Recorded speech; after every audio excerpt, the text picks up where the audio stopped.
Welcome to Bariatric Makeovers. I'm Dr. Hanna here at Las Vegas Bariatrics, and we'll be talking about weight loss surgery and the journey that our patients go through after bariatric surgery. My guest today is Sue. Welcome, Sue. How are you today? I'm good, thank you. Excellent, great. It's so good to see you. You look lovely. Thank you very much. You're quite welcome. So tell me, we first met about a year ago, right? It was in July, actually, so it's about a year, almost a year and a half now. Great, and look at you now. And look at me now. Yeah. What inspired you to come to Las Vegas Bariatrics and see me and consider weight loss surgery? Well, I had my primary care doctor asked me at a certain point when I was really having a lot of pain issues if I had ever considered bariatric surgery, and I told her that I had thought about it, but I didn't think that I could have it, and I didn't think my insurance would cover it. That was one of the issues for me. And she said, I think they will. I have a couple of other patients that are going to Dr. Hanna, and they have the same plan as you. So she said, do you want me to send a referral? And I said, well, let me call them, make sure, and then I'll call you tomorrow. So I called, and they said, yep. And so I called her, and I said, I'll have you send that referral now. And so she did, and I came to see you within a week or so after that. Okay, great. Because I had reached a point at that time of really having a lot of pain issues, my hips, my knees.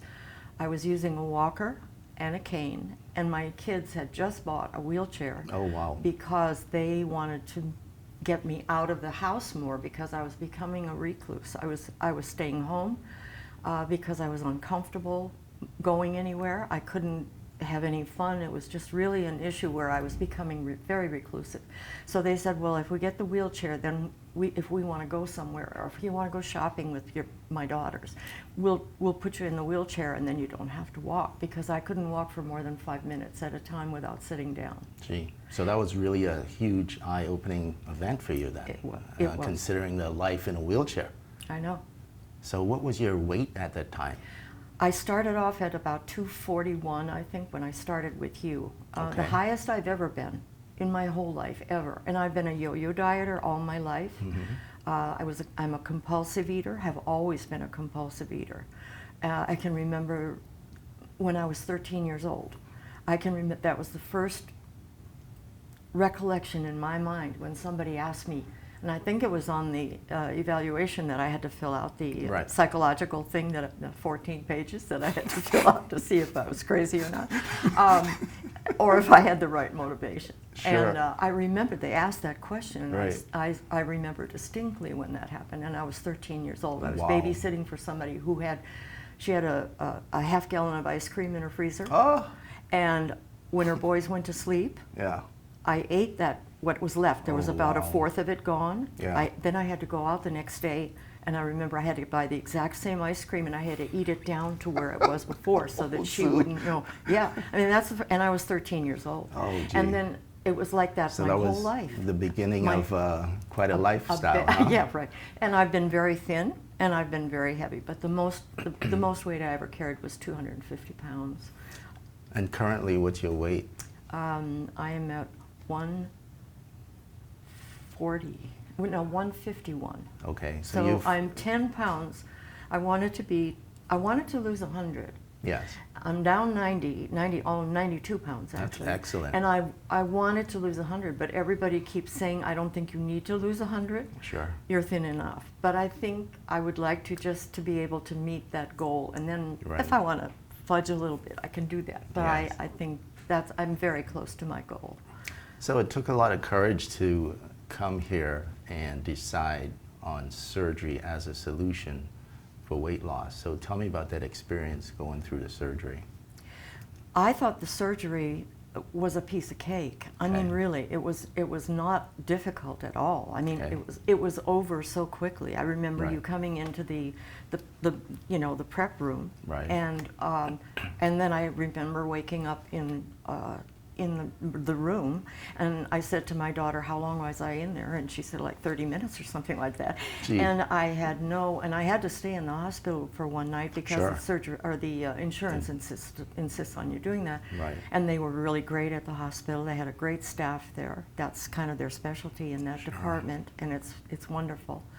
But I had no side effects. Some of the side effects that people had kind of warned me about, I didn't have at all. I had no nausea. I didn't have any of the things that I was expecting. So I was expecting worse than it was, and I had no pain of any kind. Right. I was shocked at how little the surgical thing was. I mean, how like the scars, you can't even see them. They're so tiny. So you're my ideal patient. I mean, really, it was nothing at all. I mean, So and that's I great. didn't have any problem. Well, because I think you didn't want to do, I don't know, you talked to so many people, and when I first came in, you looked at my age, because I was 77 now, I'm 78 now. Incredible, right? And you said that you really, that usually that age was a little bit higher than the norm. And Sure. I said, I really want to do this. Sure. And you said to me, let's see how you do before the surgery. Right. So in July I started. I went home that day with that menu plan. And I had seen the dietitian, Sure. and she gave me a protein shake that I liked. And I took one in the morning and one at night and started eating a very small portion of something at lunchtime. Right. By the time you were ready to have the surgery, it was January 31st I had the Right. surgery. And I had lost 45 pounds all by myself. Amazing, huh? And so I think you were convinced that I was serious about this business, and Right. that I wasn't going to be a flake and not do the things that I had to do. I think sometimes people, somebody's getting married or somebody's doing this, and they have to be a bridesmaid, and so they Right. say, I got to lose 20 pounds. That's not a good reason. Right. That's a because short-term That's fix. a short-term fix. And this is And this is a long-term. It's the rest lifelong. of my life. Exactly. It is. The day that I started this program was the first day of the rest of my life. And I know love it. that's a cliche, That but is. it was the But absolute. it's so true. But it's the absolute truth. And that's why we're here to support you through that. I always say, you're my patient forever, I know. Yeah. I know. That So- doesn't upset me in the least. Right? That's great. Excellent. I'm very happy that you're happy. Thank you. So I developed better habits before I had the surgery to prepare me for what I was going to have to do after the surgery, because I knew that Exactly. it was going to be very different from the standpoint of eating and what I could have. And now I could have anything, but I choose not to have it. And really, that's what we try to teach you here, is the lifestyle, right? I mean, you went through that 4 or 5 months prep, and really all of that is teaching you, training you on how to live your life forever and follow that path so that you succeed and continue to succeed. Because all history shows that the diets, they fail up to 95% of the time. And obviously, you've been through these diets. Oh, You've every one. Yo-yoing up and down. But it's the consistency and sticking with the plan that's key, right? So your life has really changed for the better, and your choices have really changed, right? And also the fact that before I couldn't even walk for 5 minutes. Now, Mondays, I have an hour and a half of water yoga. Oh, wow, that is Wednesdays amazing. and Fridays, I work out in the gym. Oh. I got a personal trainer. I think you're doing better than me. I got a personal trainer. This was after the 45 pounds, because I Oh, knew, gee. first of all, I knew my skin was going to get, I had to do Sure. something to kind of, Right. get myself in shape Yeah. so that I wouldn't end up with all this baggy, saggy stuff after I lost all this weight I was sure I was going to lose. Right.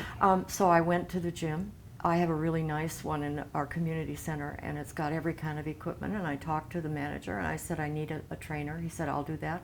That's And the awesome. first visit, we talked about my pain issues, and we talked about my meds and things like that I was taking. And he put a program together for me where I wouldn't hurt myself, but that would help me get started with exercise again. So I've been doing that since before the surgery, but now I do it with more intensity. I've added weights, I've added reps, I've added several machines to the ones that he originally gave me. So he's very happy with me.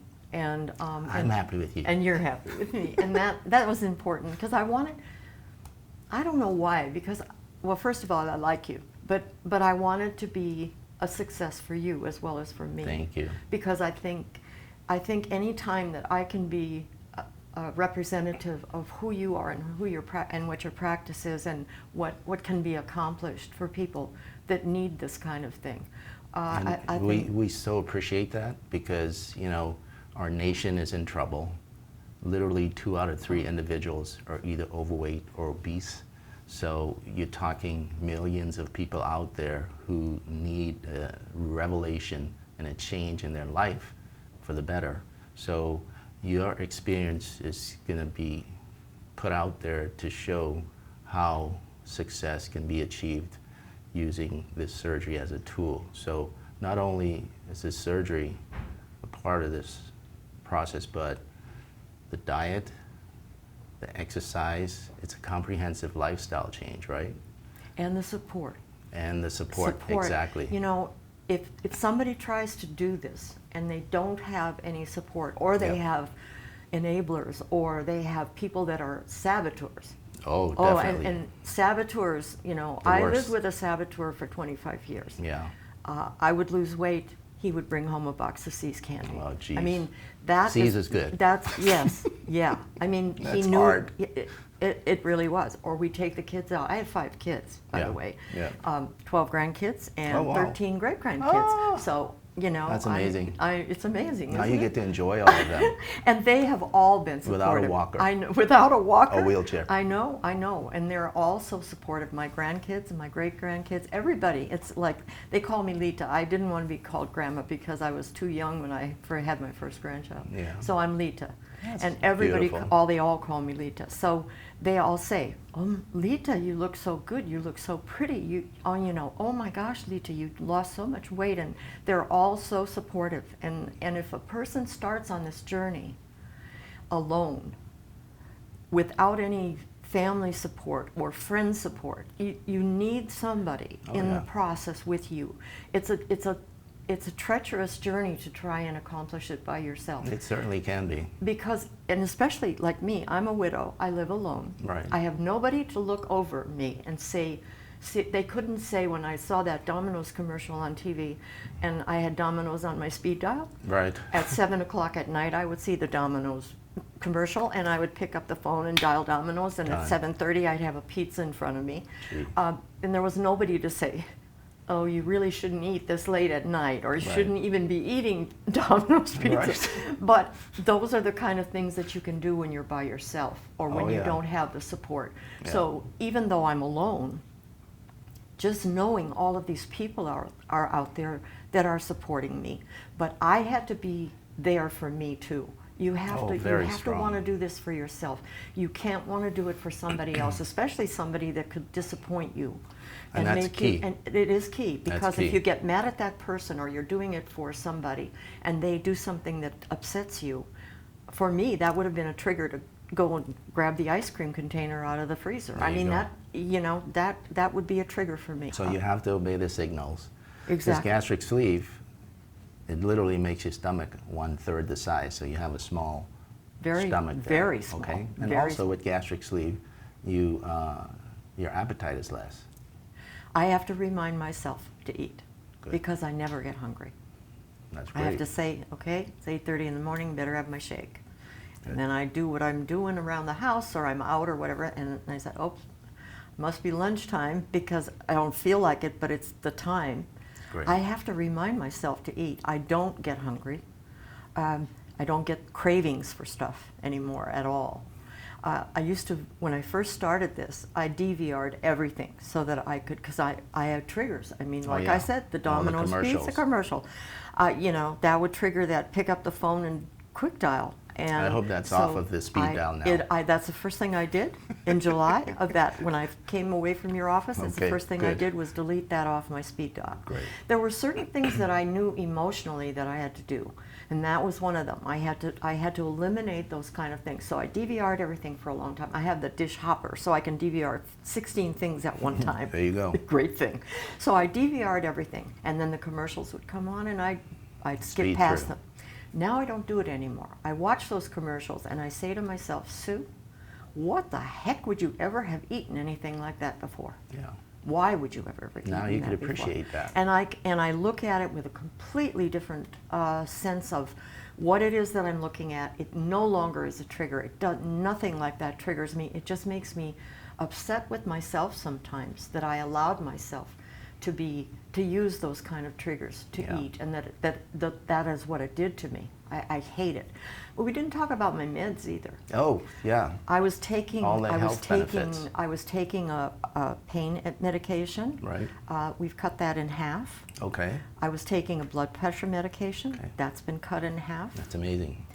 My cholesterol is even.